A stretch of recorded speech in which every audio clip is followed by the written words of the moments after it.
Debate. James Baldwin versus William Buckley. Subject. Has the American dream been achieved at the expense of the American Negro? This debate was held recently at the Cambridge Union, Cambridge University, England, and was recorded for use by NET. Well, here we are in the debating hall of the Cambridge Union. Hundreds of undergraduates and myself waiting for what could prove one of the most exciting debates in the whole 150 years of the Union history. I don't think I've ever seen the Union so well attended. There are undergraduates everywhere. They're on the benches, they're on the floor, they're in the galleries, and there are a lot more outside clamoring to get in. Well, the motion that has drawn this huge crowd tonight is this, that the American dream has been achieved at the expense of the American Negro. The debate will open with two undergraduate speakers, one from each side, and then we shall have the first distinguished guest, Mr. James Baldwin, the well-known American novelist who's achieved a worldwide fame with his novel, Another Country. Then opposing the motion will be Mr. William Buckley, also an American, very well known as a conservative in the United States. I must stress a conservative in the American sense, author of a book called Up from Liberalism, and editor of the National Review, one of the early supporters of Senator Goldwater. Well, this is the setting of the debate, and at any moment now the President will be leading in his officers and his distinguished guests. He'll take his chair, and the debate will begin.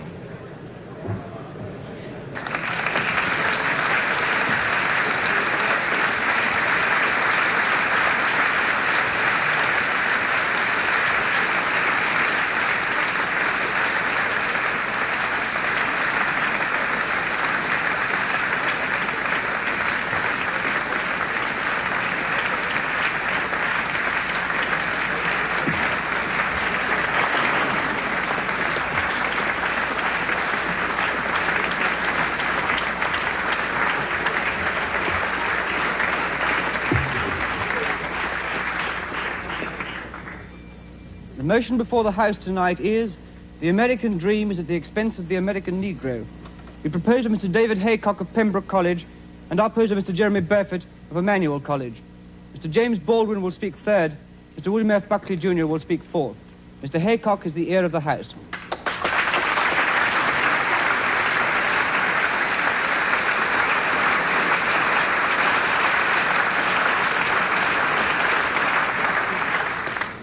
Mr. President, sir, it is the custom of the House for the first speaker in any debate to extend a formal welcome to any visitors to the House. I can honestly say, however, that it is a very great honor to be able to welcome to the House this evening Mr. William Buckley and Mr. James Baldwin. Mr. William Buckley has the reputation of possibly being the most articulate conservative in the United States of America. He was a graduate of Yale, and he first gained a reputation for himself by publishing a book entitled God and Man and Yale. Since then, he has devoted himself to the secular, and this has included Norman Mailer, Kenneth Tynan, Mary McCarthy, and Fidel Castro, none of whom have come out of their confrontations unscathed. At present, his principal occupation is editing a right-wing newspaper in the United States entitled The National Review. Mr. James Baldwin is hardly in need of introduction. His reputation, both as a novelist and as an advocate of civil rights, is international. His third novel, Another Country, has been published as a paperback in England today. Mr. Baldwin and Mr. Buckley are both very welcome to the House this evening.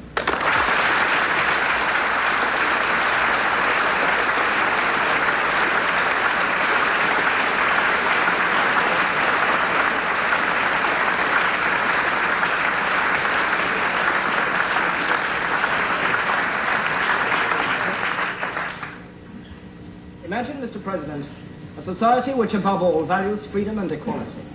A society in which artificial barriers to fulfillment and achievement are unheard of. A society in which a man may begin his life as a rail splitter and end it as president. A society in which all men are free in every sense of the word. Free to live where they choose, free to work where they choose. Equal in the eyes of the law and every public authority, and equal in the eyes of their fellows. A society, in fact, in which intolerance and prejudice are meaningless terms. Imagine, however, Mr. President, that a condition of this utopia has been the persistent and quite deliberate exploitation of 1/9 of its inhabitants. that 1 man in 9 has been denied those rights which the rest of that society takes for granted. That 1 man in 9 does not have the chance for fulfillment or realization of his innate potentialities.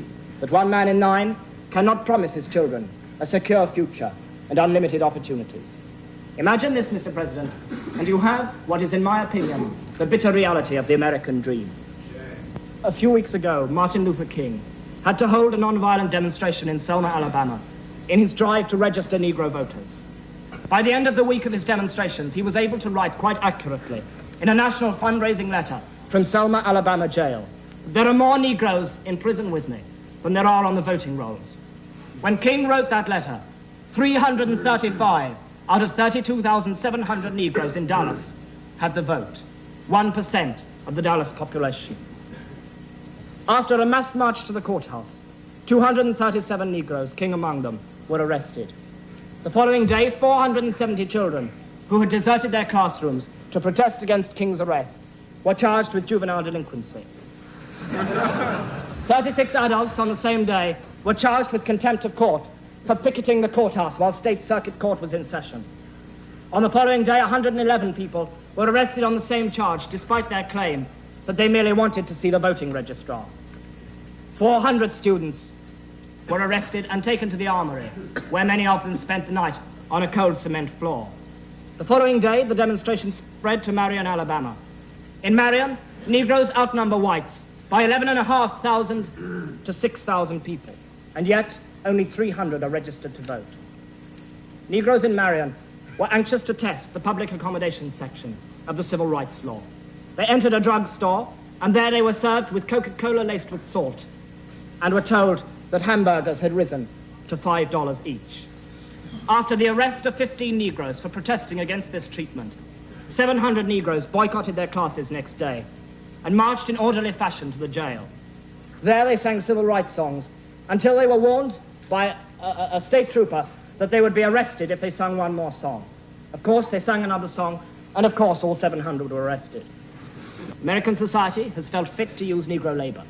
It has felt fit to use the blood of the Negro in 2 world wars. It has felt fit to listen to his music. It has felt fit to laugh at his jokes. And yet, as far as I'm concerned, it has never felt fit to give the American Negro a fair deal. And for this reason, Mr. President, I would beg leave to propose the motion that the American dream is at the expense of the American Negro.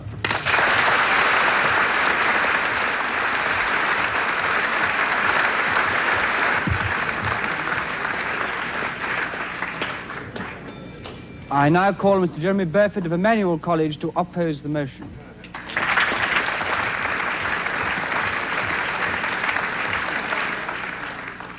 Now have Mr. Jeremy Burford of Emmanuel College, who is the first undergraduate opposing the motion. James Baldwin is well known as one of the most vivid and articulate writers about the Negro problem in America. Mr. Baldwin had a difficult childhood, and he has personally himself suffered discrimination and ill treatment in the South of America. And I would like to say at this time that it is not the purpose of this side of the House to condone that in any way at all. It is not our purpose to oppose civil rights. It is our purpose to oppose this motion. And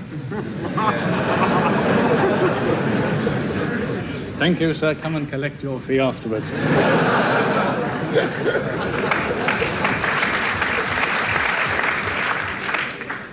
This side of the House denies that the American dream has in any way been helped by this undoubted inequality and suffering of the Negro. We maintain that, in fact, it has hindered the American dream. And if there had been equality, if there had been true freedom of opportunity, the American dream would be very much more advanced than it is now. If the American dream has made any progress, and I think it has been made in spite of the suffering and inequality of the American Negro, and not because of it. Now, it is also implied from this motion that the American dream is encouraging and worsening the suffering of the American Negro. This is emphatically not the case. The American dream, the American economic prosperity and respect for civil liberties, has been the main factor in bringing about the undoubted improvement in race relations in America in the last 20 years. And Professor Arnold Rose, who is the author of The Negro in America, which is perhaps the definitive work on the subject, who is also a contributor to what was called a freedom pamphlet, so I should imagine that if he has any bias at all, it is in favor of the Negro. He said that this improvement in race relations will be seen in years to come as remarkably quick, and he has put it down to three main causes: increased industrialization and technical advance, the increased social mobility of the American people, and the economic prosperity. And I would put it to this House that industrialization and economic prosperity are two of the main ingredients of the American dream.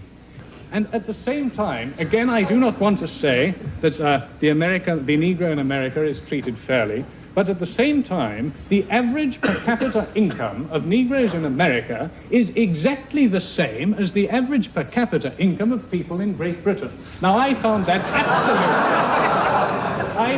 absolutely amazing, and I understand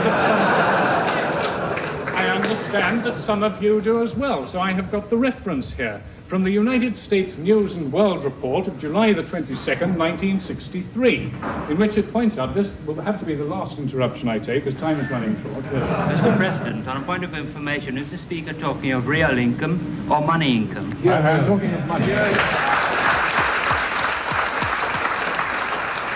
I'm talking of money income, and I would not wish to disguise that. I would also say that in terms of this, there are only 5 countries in the world where the income is higher than that of the American Negro, and they do not include countries like West Germany and France and Japan. Now, there are in America 35 Negro millionaires. There are Negro 6,000 doctors and so on. Now, I do not, by saying this, wish to emphasize that the Negro is fairly treated. I merely wish to try and convey a more realistic and objective account of the situation of the Negro. I agree that there are Negroes who are very poor indeed, such as the old gentleman in the South who was talking about some of his wealthier brethren. And he was saying, yes, some of these rich Negroes, they put on airs, they're like the bottom figure of a fraction. The bigger they try to be, the smaller they really are. I would repeat, Mr. President, sir, in the last minute I have, that this debate is not whether civil rights should be extended to American Negroes or not. If it were, it would be a very easy motion to argue for and a very easy motion to vote for. The debate tonight concerns whether the American dream is at the expense of the American Negro. That is, whether the American Negro has paid for the American dream with his suffering, or whether the American dream has furthered Negro inequality. And I would deny both those two precepts.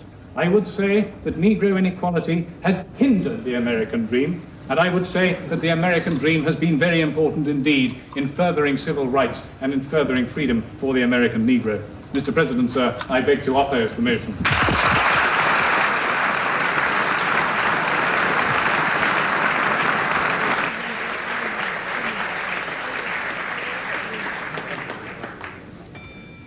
It is now with very great pleasure and a very great sense of honor that I call Mr. James Baldwin to speak third to this motion.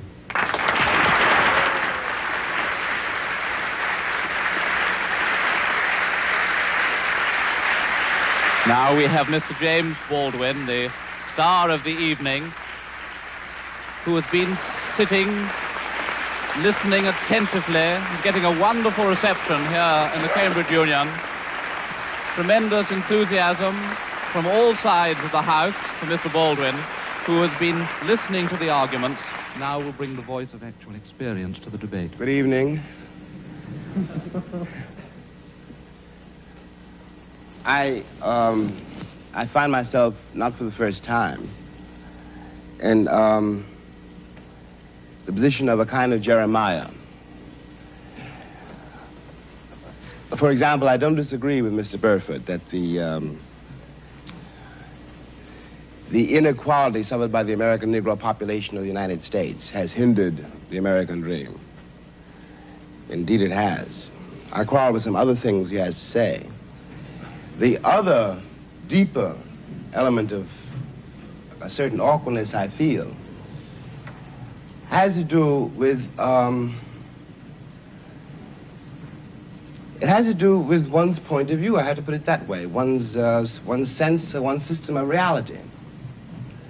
It would seem to me that the proposition before the House, if I put it that way, is the American dream at the expense of the American Negro, or the American dream is at the expense of the American Negro, is a question hideously loaded, and that one's response to that question, or one's reaction to that question, has to depend on an effect on where you find yourself in the world, what your sense of reality is, what your system of reality is. That is, it depends on assumptions which we hold so deeply as to be scarcely aware of them.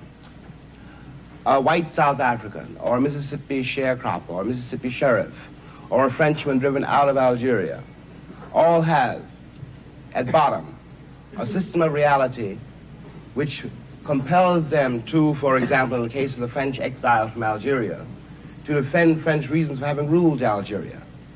The Mississippi or the Alabama sheriff, who really does believe when he's facing a Negro boy or girl that this woman, this man, this child must be insane to attack the system to which he owes his entire identity. Of course, for such a person, the proposition of which we're trying to discuss here tonight does not exist. And on the other hand, I have to speak as one of the people who've been most attacked by what we must now here call the Western or the European system of reality. What white people in the world, because the doctrine of white supremacy, I hate to say it here, comes from Europe. That's how it got to America. Beneath, then, whatever one's reaction to this proposition is, has to be the question of whether or not civilizations can be considered as such equal, or whether one civilization has the right to overtake and subjugate and in fact to destroy another. Now what happens when that happens? Leaving aside all the physical facts which one can quote, leaving aside rape or murder, leaving aside the bloody catalog of oppression, which we are in one way too familiar with already, what this does to the subjugated, the most private, the most serious thing this does to the subjugated, is to destroy his sense of reality. It destroys, for example, his father's authority over him.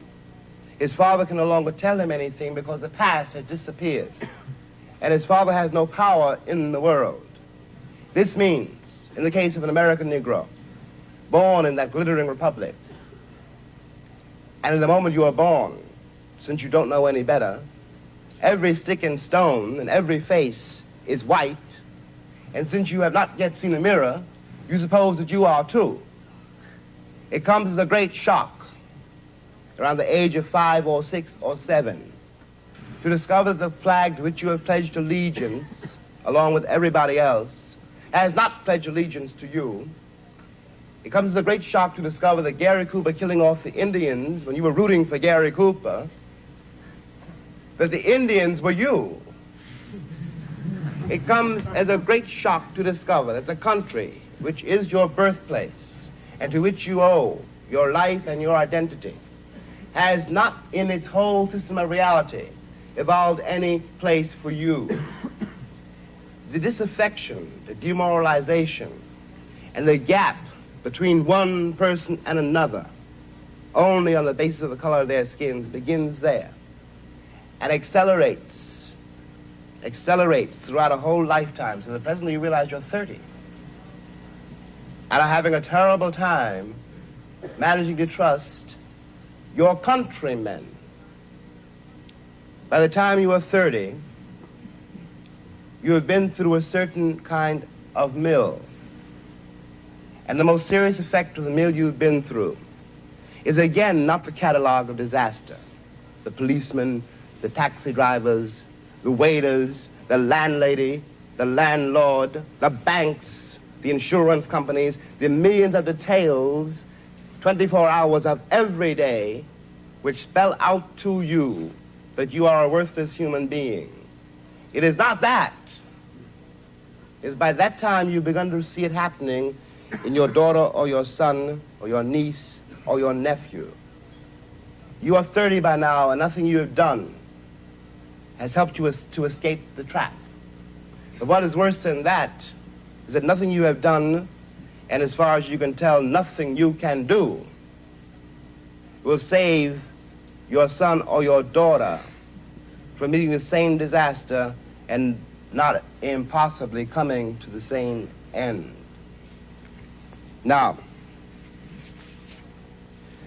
we're speaking about expense.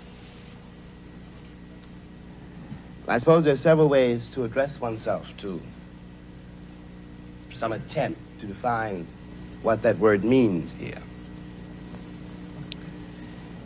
Let me put it this way, that from a very literal point of view, the harbors and the ports and the railroads of the country,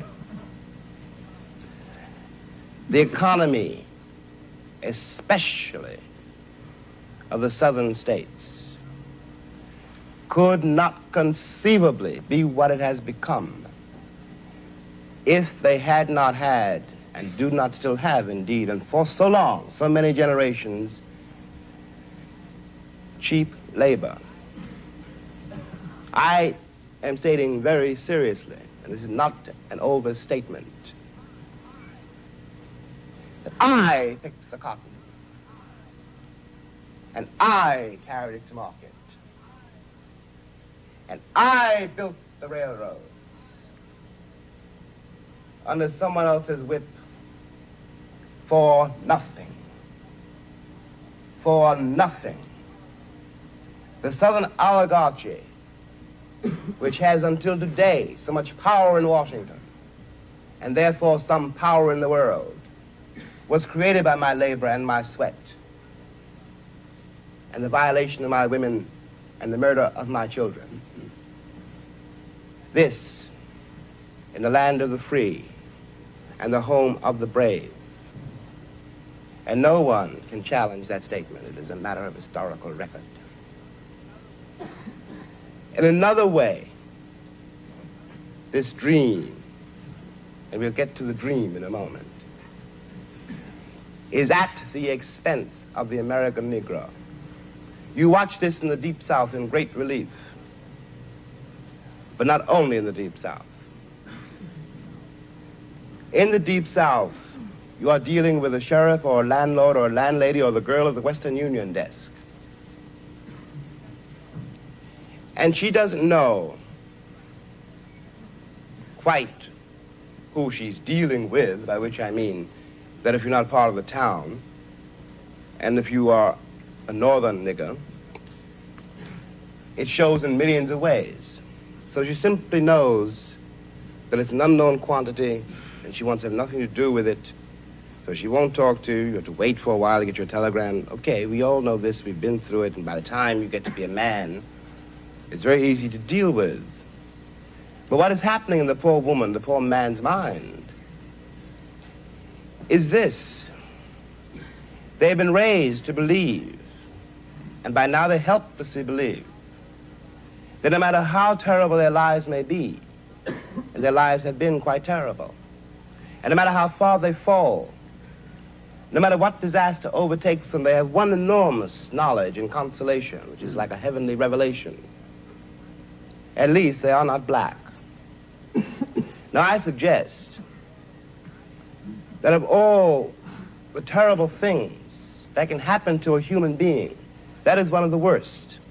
I suggest that what has happened to white Southerners is in some ways, after all, much worse than what has happened to Negroes there. Because Sheriff Clark in Selma, Alabama, cannot be considered, no one can be dismissed as a total monster. I'm sure he loves his wife, his children. I'm sure that, he likes to get drunk. He's, after all, one's got to assume, and he is visibly a man like me. But he doesn't know what drives him to use the club to menace with the gun, and to use a cattle prod. Something awful must have happened to a human being to be able to put a cattle prod against a woman's breast, for example. What happens to the woman is ghastly. What happens to the man who does it is in some ways much, much worse.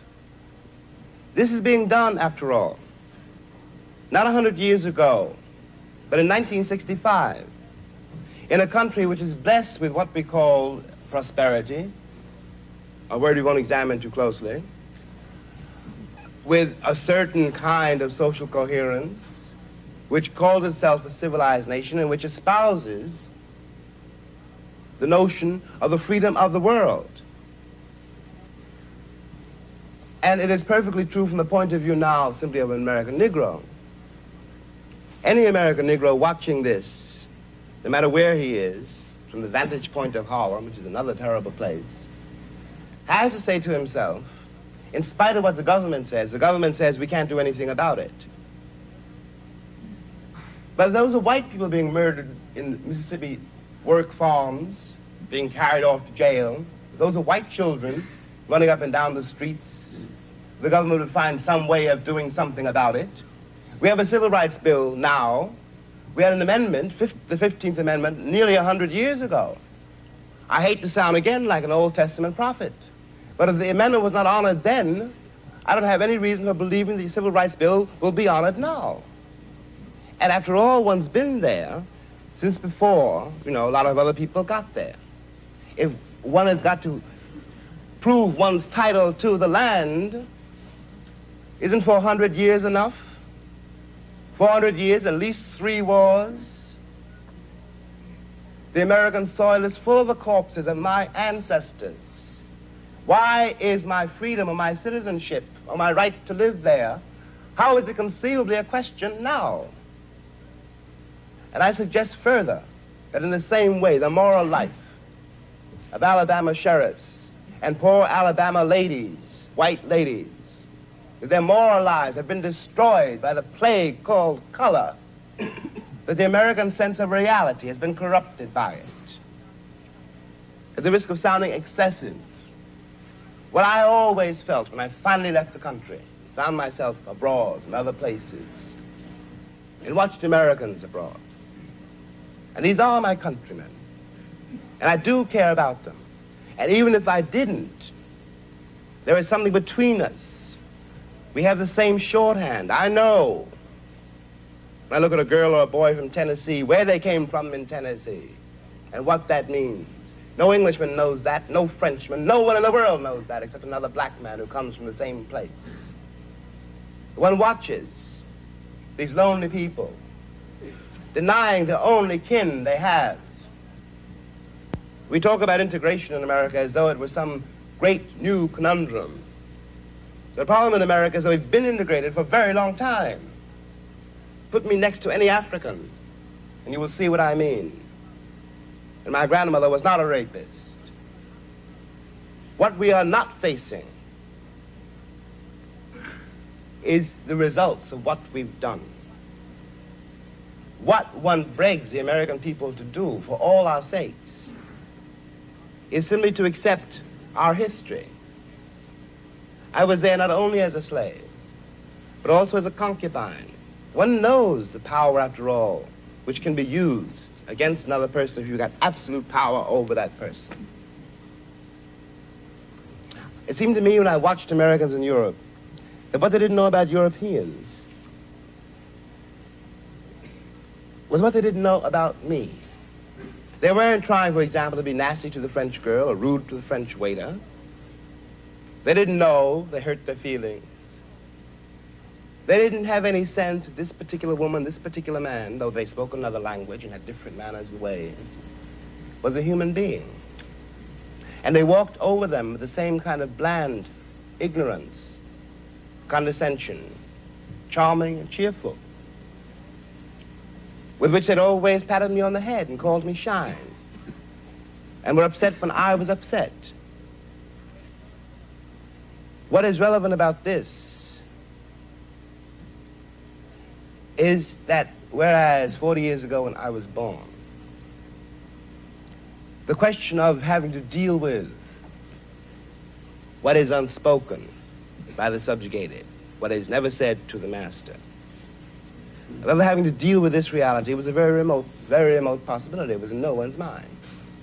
When I was growing up, I was taught in American history books that Africa had no history, and neither did I.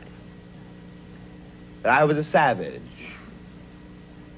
about whom the less said the better, who had been saved by Europe and brought to America. And of course, I believed it. I didn't have much choice. Those are the only books there were. Everyone else seemed to agree. If you walk out of Harlem, ride out of Harlem, downtown, the world agrees. What you see is much bigger, cleaner, whiter, richer, safer than where you are. They collect the garbage. People obviously can pay their life insurance. The children look happy, safe. You're not. And you go back home. And it would seem then, of course, that it's an act of God, that this is true, that you belong where white people have put you.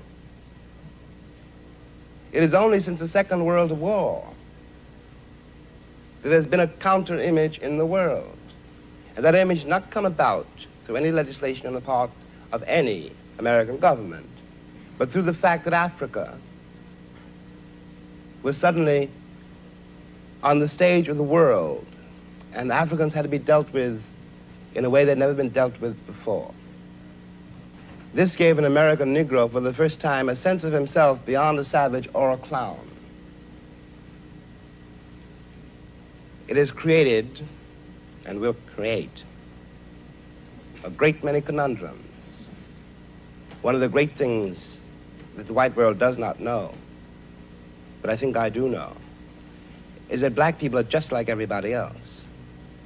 One has used the myth of Negro and the myth of color to pretend and to assume that you are dealing essentially with something exotic, bizarre, and practically, according to human laws, unknown. Alas, that is not true. We are also mercenaries, dictators, murderers, liars. We are human too. What is crucial here is that unless we can manage to establish some kind of dialogue between those people whom I pretend have paid for the American dream and those other people who have not achieved it, we will be in terrible trouble. I want to say at the end, at the last, is that is what concerns me most. We are sitting in this room, and we are all, at least we like to think we are, relatively civilized, and we can talk to each other at least on certain levels, so that we could walk out of here assuming that the measure of our enlightenment, or at least our politeness, has some effect on the world. It may not. I remember, for example, when the ex-Attorney General, Mr. Robert Kennedy, said that it was conceivable that in 40 years in America we might have a Negro president. And that sounded like a very emancipated statement, I suppose, to white people. They were not in Harlem when this statement was first heard, and did not hear, and possibly will never hear, the laughter and the bitterness and the scorn with which the statement was greeted. From the point of view of the man in the Harlem barbershop, Bobby Kennedy only got here yesterday. And now he's already on his way to the presidency. We've been here for 400 years, and now he tells us that maybe in 40 years, if you're good, we may let you become president. What is dangerous here is the turning away from anything any white American says. The reason for the political hesitation in spite of the Johnson landslide is the one that's been betrayed by American politicians for so long. And I am a grown man, and perhaps I can be reasoned with. I certainly hope I can be. But I don't know, and neither does Martin Luther King. None of us know how to deal with those other people whom the white world has so long ignored, who don't believe anything the white world says and don't entirely believe anything I or Martin say. And one can't blame them. You watch what has happened to them in less than 20 years. It seems to me that the city of New York, for example, this is my last point, which has had Negroes in it for a very long time.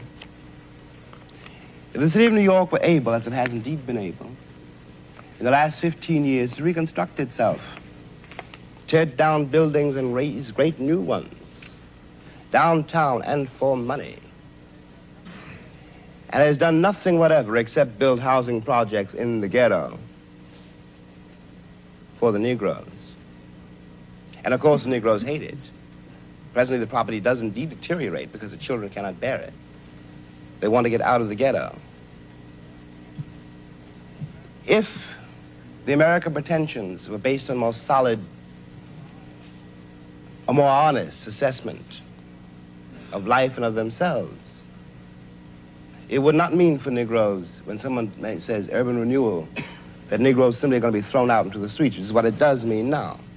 This is not an act of God. We're dealing with a society made and ruled by men. If the American Negro had not been present in America, I am convinced that the history of the American labor movement would be much more edifying than it is. It is a terrible thing for an entire people to surrender to the notion that 1/9 of its population is beneath them. And until that moment, until the moment comes when we, the American people, are able to accept the fact that I have to accept, for example, that my ancestors are both white and black, that on that continent we are trying to forge a new identity for which we need each other, and that I am not a ward of America. I am not an object of missionary charity. I am one of the people who built the country. Until this moment, there is scarcely any hope for the American dream, because the people who are denied participation in it, by their very presence, will wreck it. And if that happens, it's a very grave moment for the West. Thank you.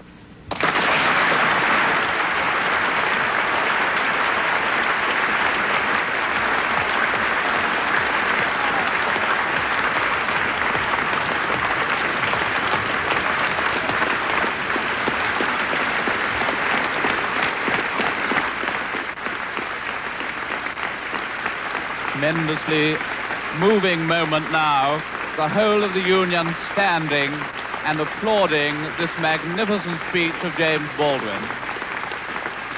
Never seen this happen before in the Union in all the years that I have known it.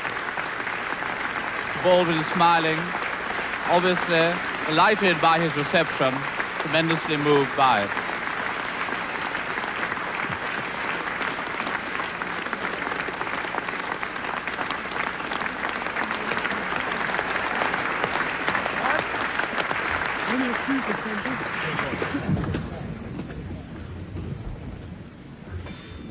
I am now very grateful and very pleased to be able to call on Mr. William F. Buckley, Jr. to speak forth to this motion.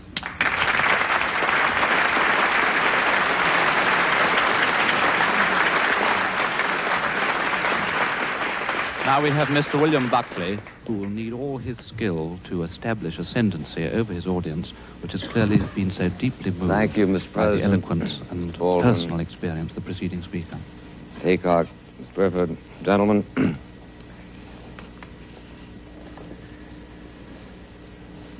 It seems to me that of all the indictments Mr. Baldwin has made of America, here tonight and in his copious literature of protest,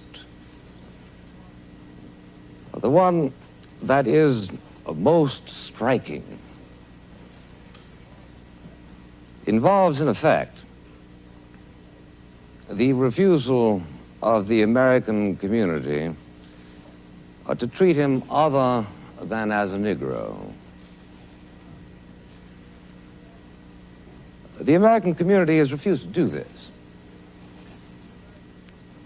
The American community, almost everywhere he goes, treats him with the kind of unction, the kind of satisfaction at posturing carefully for his flagellations of our civilization, that indeed, quite properly, commands the contempt which he so eloquently showers upon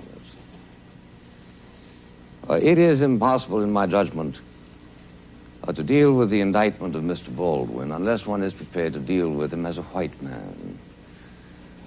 Unless one is prepared to say to him, the fact that your skin is black is utterly irrelevant to the arguments that you raise. The fact that you sit here, as is your rhetorical device, and lay the entire weight of the Negro ordeal on your own shoulders is irrelevant to the argument that we are here to discuss.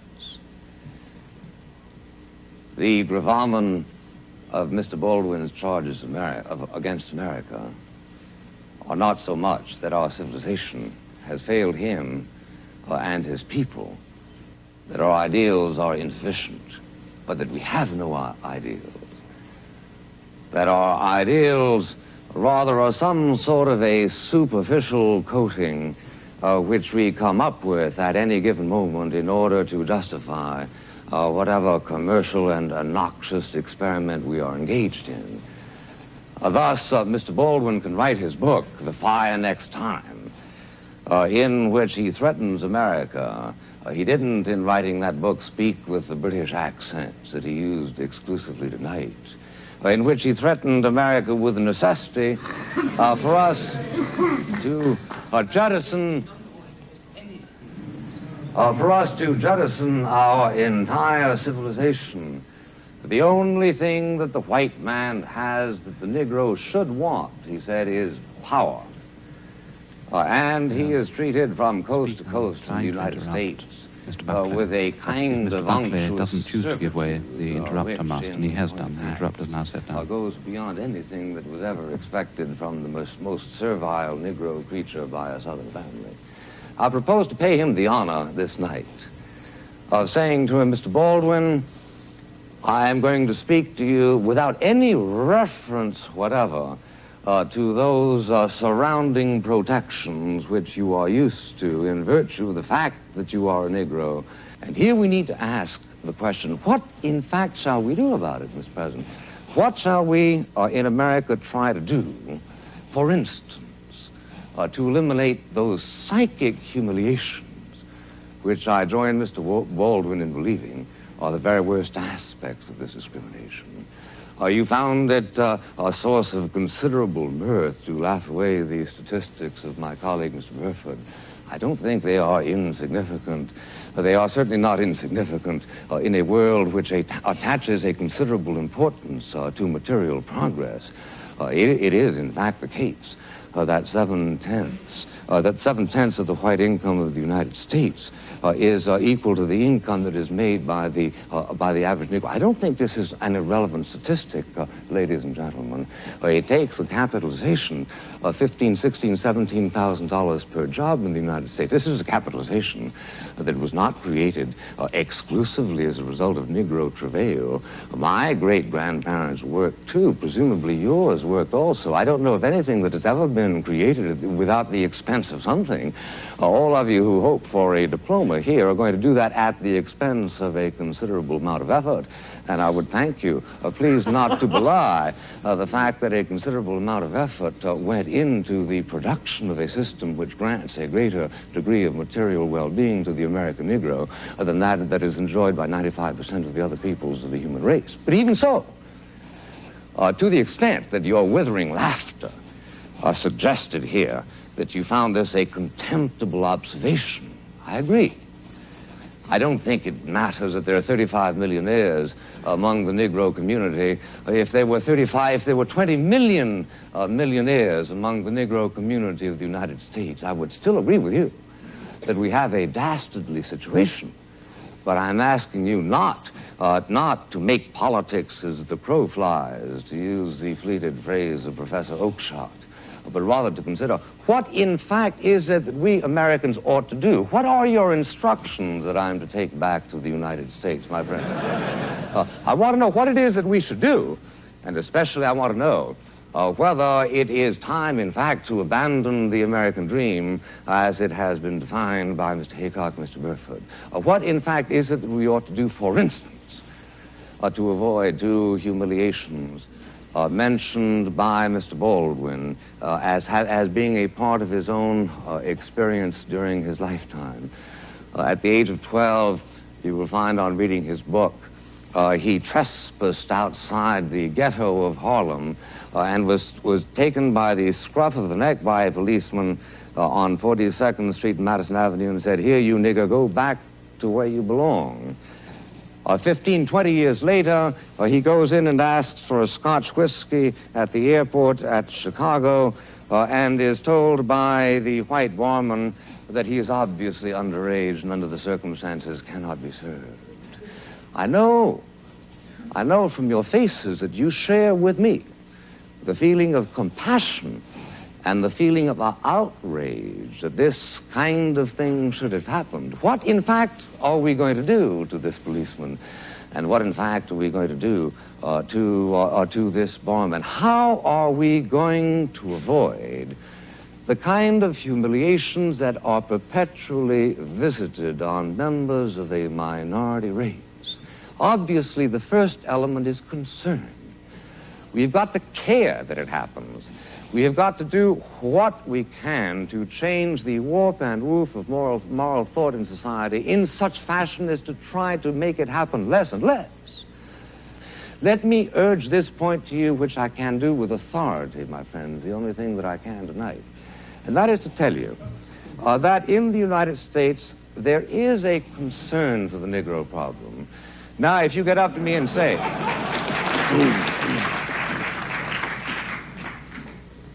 if you get up to me and say, well, now, is there the kind of concern that we, students of Cambridge, would show if the problem were our own? All I can say is I don't know.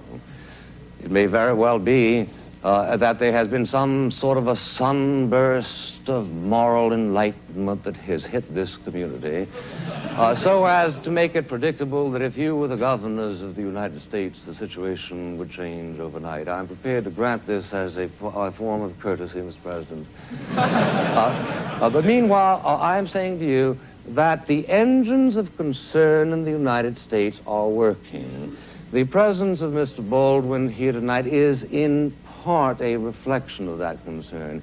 You cannot go to a university in the United States, a university in the United States presumably also governed by the Lord Spiritual, as you are, in which Mr. Baldwin is not the toast of the town. You cannot go to a university of the United States in which practically all other problems of public policy are preempted by the primary policy of concern for the Negro. I challenge you to name me another civilization, anytime, anywhere in the history of the world, in which the problems of a minority, which have been showing considerable material and political advancement, is as much a subject of dramatic concern as it is in the United States.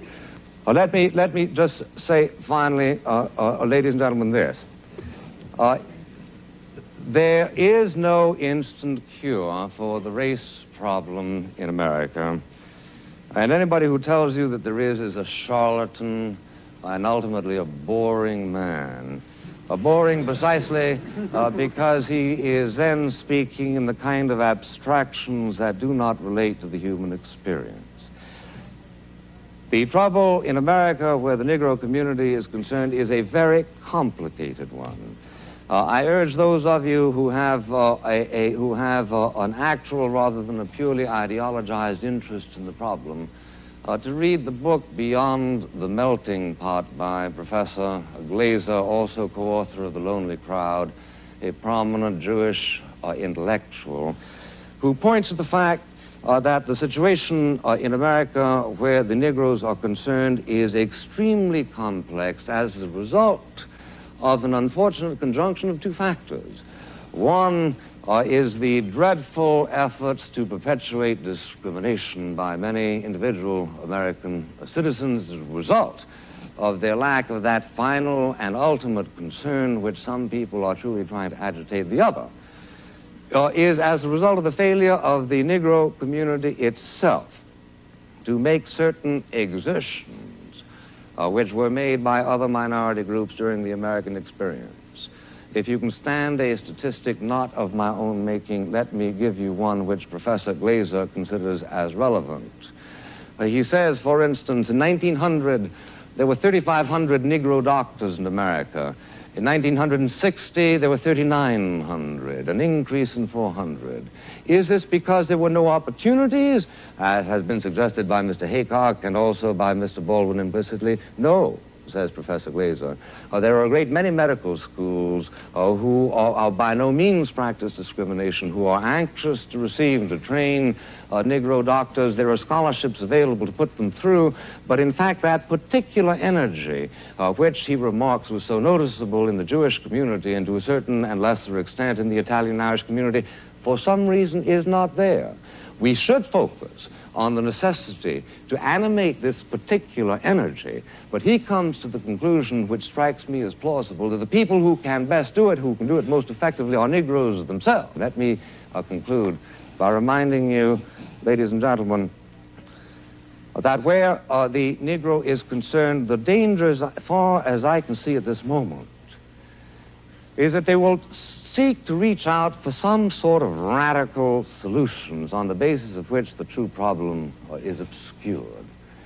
They have done a great deal to focus on the fact of white discrimination against the Negroes. They have done a great deal to agitate a moral concern, but where, in fact, do they go now? They seem to be slipping, if you will read carefully, for instance, the words of Mr. Bayard Rustin, towards some sort of a Procrustean formulation which ends up less urging the advancement of the Negro than the regression of the white people.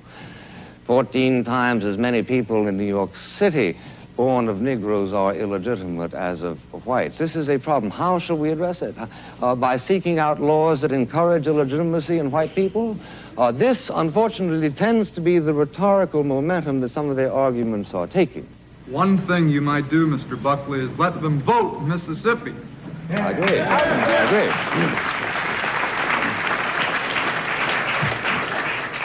I couldn't agree with you more, and for except lest I appear too ingratiating, which is hardly my objective here tonight. I think actually what is wrong in Mississippi, sir, is not that not enough Negroes are voting, but that too many white people are voting.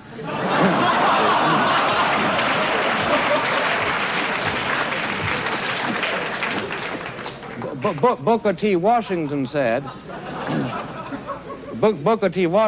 that the important thing where Negroes are concerned is not that they hold public office, but that they be prepared to hold public office. Not that they vote, but that they be prepared to vote. What are we going to do with the Negroes, having taught the Negroes in Mississippi to despise Ross Barnett? Shall we then teach them to emulate their cousins in Harlem and adore Adam Clayton Powell, Jr.? It is much more complicated, sir, than simply the question of giving them the vote. If I were myself a constituent of the community of Mississippi at this moment, what I would do is vote to lift the standards of the vote so as to disqualify 65% of the white people who are presently voting. Not simply to give the... Now, I say then that what we need is a considerable amount of frankness that acknowledges that there are two sets of difficulties. The difficulties of the white person who acts as white people and brown people and black people do all over the world to protect their own vested interests, who have, as all of the races in the entire world have, and suffer from a kind of a racial narcissism which tends always to convert every contingency into such a way as to maximize their own power. That, yes, we must do. But we must also reach through to the Negro people and tell them that their best best chances are in a mobile society. And the most mobile society in the world today, my friends, is the United States of America. The most mobile society of the United States, in the world is the United States of America, and it is precisely that mobility which will give opportunities to the Negroes which they must be encouraged to take. But they must not, in the course of their ordeal, be encouraged to adopt the kind of cynicism, the kind of despair, the kind of iconoclasm that is urged upon them by Mr. Baldwin in his recent works. Because of one thing, I can tell you, I believe with absolute authority, that where the United States is concerned, if it ever becomes a confrontation between a continuation of our own sort of idealism, the private stock of which, granted, like most people in the world, we tend to lavish only every now and then on public enterprises, reserving it so often for our own irritations and pleasures. But the fundamental friend of the Negro people in the United States is the good nature, and is the generosity, and is the good wishes, is the decency, the fundamental decency that do lie at the reserves of the spirit of the American people. These must not be laughed at, and under no circumstances must they be laughed at, and under no circumstances must America be addressed and told that the only alternative to the status quo is to overthrow that civilization which we consider to be the faith of our fathers, the faith indeed of your fathers.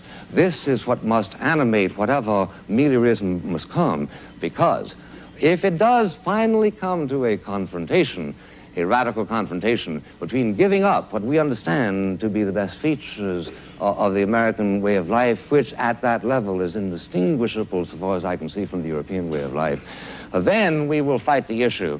And we will fight the issue not only in the Cambridge Union, but we will fight it as you were once recently called to do, on beaches and on hills and on mountains and on landing grounds. And we will be convinced that just as you won the war against a particular threat to civilization, you were nevertheless waging a war in favor of and for the benefit of Germans, your own enemies, just as we are convinced that if it should ever come to that kind of a confrontation, our own determination to win the struggle will be a determination to wage a war not only for whites, but also for Negroes.